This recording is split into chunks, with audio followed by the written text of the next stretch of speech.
Xin chào các bạn đã quay trở lại với review 5 phút. Ở cuối tập trước, sau khi Vân Khuyết bị đánh bại, Việt Thanh Hồng đã ra lệnh cho lang nô của mình tấn công Tần Mục. Lang nô vốn là một chiến tướng xa trường của Lang Cư Tứ Quốc, thân kinh bách chiến, thực lực không hề thua kém chủ nhân. Gã tuân lệnh, song đao ma mị sau lưng rời vỏ, dùng khí ngự đao, hai luồng hắc quang tự như tử thần, lập tức vút đến sau lưng Tần Mục. Thế nhưng Tần Mục tựa như quỷ mị, thâm pháp của hắn biến ảo, một chân đạp lên đao quang chém dưới đất, chân kia đá văng ma đao chém ngang trên đầu khiến lang nô kinh hãi. Gã ta vội vận chuyển nguyên khí điều khiển song đao, quay về sau đó triển khai ma đao pháp của Lang Cư Tứ Quốc. Mặc dù vậy, không một nhát đao nào chạm nổi vào góc áo của Tần Mục. Ngược lại, Tần Mục vừa lùi vừa di chuyển theo một tư thế kỳ lạ. Với kinh nghiệm xa trường dày dạn, lang nô chợt nhận ra đối phương không phải lùi mà đang tạo thế rồng cuộn, đó là tư thế xúc thế để chuẩn bị cho một đòn tất sát.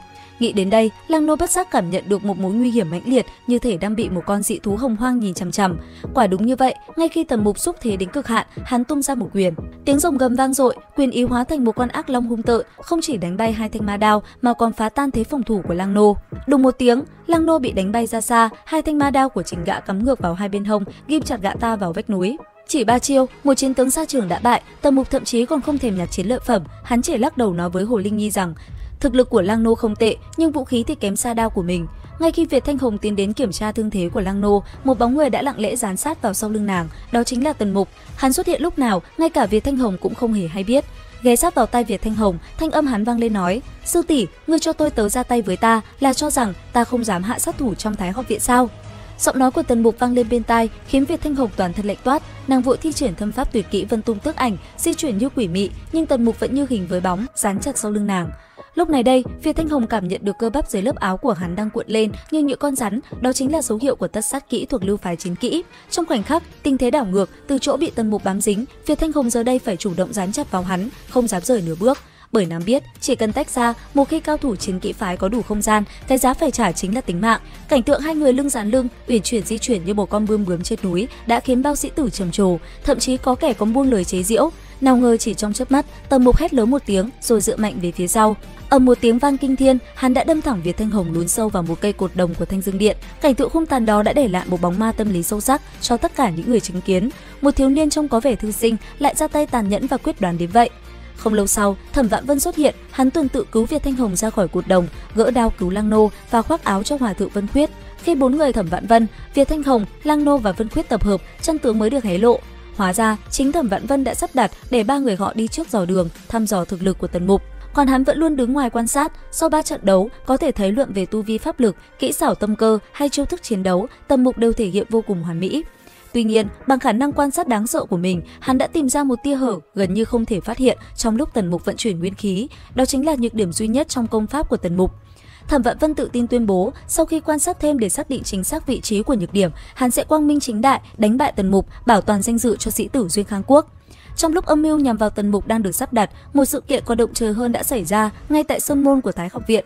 Một lão đạo sĩ tên Đăng Dương Tử và một thiếu niên được gọi là đạo tử Lâm Hiên của đạo môn đã đến ngồi ngay giữa cổng, công khai ngăn cửa. Đây không phải là một hành vi bình thường. Với sự nhạy bén của mình, Tần Mục đã ngay lập tức nhận ra họ đang âm mưu nhắm thẳng vào nền tảng cải cách của quốc sư Duyên Khang. Quốc sư cải cách tập trung tài nguyên cả thiên hạ vào Thái Học viện.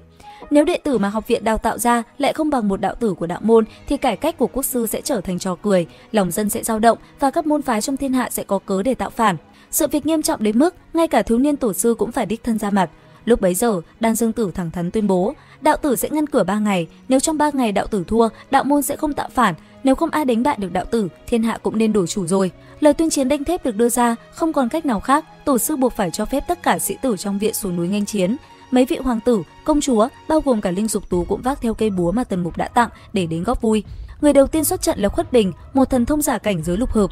Thiếu niên này thi triển kiếm pháp đại lục hợp, một tuyệt học do chính quốc sư Duyên Khang sáng tạo, vượt ra ngoài khuôn khổ 14 thức kiếm cơ bản, uy lực cương mãnh, khí thế bàng bạc, kiếm khí hóa thành cột sáng khổng lồ, khiến người xem phải linh tâm động phách. Tuy nhiên, đối thủ của hắn là đạo tử Lâm Hiên, một người có nền tảng kiếm thuật vững chắc đến đáng sợ. Lâm Hiên không dùng kiếm, chỉ dùng cây phất trần nơi khuỷu tay, từng sợi phất trần bay ra, mỗi một sợi trong chớp mắt biến hóa hơn chục chiêu kiếm, hàng trăm sợi phất trần, tức là hàng ngàn chiêu biến hóa trong nháy mắt. Kết quả không ngoài dự đoán của những người có con mắt tinh tường như Tần Mục. Chỉ một chiêu duy nhất, Khuất Bình đã bại. Thất bại đầu tiên khiến các sĩ tử Thái Học viện trùng lòng. Người thứ hai bước ra là một nhân vật sừng sỏ hơn, đó là Côn Tử Vũ, trấn uy giáo úy quan lục phẩm, người đã dùng tinh huyết và mạng sống trên chiến trường để đổi lấy chức vị. Kinh nghiệm thực chiến của hắn vô cùng phong phú, kiếm pháp tùy cơ ứng biến, vừa khống chế pháp thuật, vừa cận chiến, mạnh mẽ hơn Khuất Bình rất nhiều. Trận đấu diễn ra trên không trung, kiếm quang đầy trời, tiếng sấm rền vang, nhưng đạo tử Lâm Hiên còn đáng sợ hơn. Gã ta tu luyện Tiên Thiên Thái Huyền Công, một trong những kinh điển chí cao của đạo môn, có thể sánh ngang với Đại Dục Thiên Ma Kinh của Thiên Ma giáo. Nguyên khí của Lâm Hiên tinh thuần và mạnh mẽ đến lạ thường, khi cả hai cận chiến, nguyên khí của Côn Tử Vũ lập tức bị Tiên Thiên Thái Huyền Công đánh tan, ngay cả một chiến tướng như Côn Tử Vũ cũng bại, sĩ khí Thái Học viện càng thêm sa sút. Lúc này, nhị hoàng tử Linh Ngọc Thư đã đứng ra, với thân phận hoàng tộc, nhị hoàng tử tu luyện Cửu Long Đế Vương Công bá đạo, vừa ra tay, Long uy đã bao trùm khắp nơi.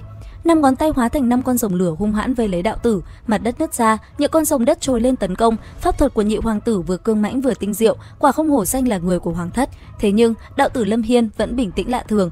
Gã ta dùng chính pháp thuật để đối chọi với pháp thuật, thần thông của đạo môn không hề thua kém công pháp của đối phương. Phất trần trong tay lần nữa biến ảo, hóa thành vô số thanh kiếm nhỏ sắc bén, phá tan lông kiếm của nhị hoàng tử. Sự thất bại của nhị hoàng tử đã khiến cả Thái Học viện chấn động, dường như không còn ai có thể địch lại vị đạo tử này. Việt Thanh Hồng và Vân Khuyết kêu Thẩm Vạn Vân mau chóng ra mặt, nhưng hắn do dự một chút rồi lắc đầu nói: "Ta cần chờ một lát xem có thể nhìn ra kẽ hở của gã ta hay không.